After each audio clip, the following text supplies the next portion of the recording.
എല്ലാവർക്കും ജീവിതത്തിൽ ഒരു കഥയുണ്ടാവും. ട്രെയിനിൽ ജനാലയിൽ നിന്ന് പുറത്തേക്ക് നോക്കി 24 വയസ്സുള്ള ഒരു ആൺകുട്ടി നിലവിളിച്ചു, അച്ഛാ നോക്കൂ, മരങ്ങളെല്ലാം പുറകിലോട്ട് ഓടിപ്പോകുന്നു. അച്ഛൻ പുഞ്ചിരിച്ചു. പക്ഷേ അടുത്തിരുന്ന യാത്രക്കാർ 24 വയസ്സുള്ള ഈ കുട്ടിയുടെ ബാലിശമായ പെരുമാറ്റം കണ്ട് ദയനീയമായി നോക്കി. അവൻ വീണ്ടും ഉച്ചത്തിൽ വിളിച്ചു പറഞ്ഞു, അച്ഛാ നോക്കൂ, മേഘങ്ങൾ നമ്മളോടൊപ്പം ഓടി വരുന്നു.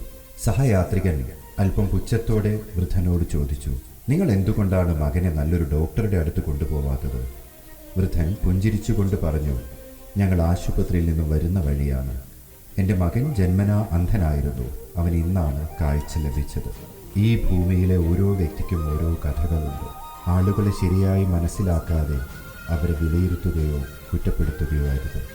സത്യങ്ങൾ നിങ്ങളെ അത്ഭുതപ്പെടുത്തിയേക്കാം.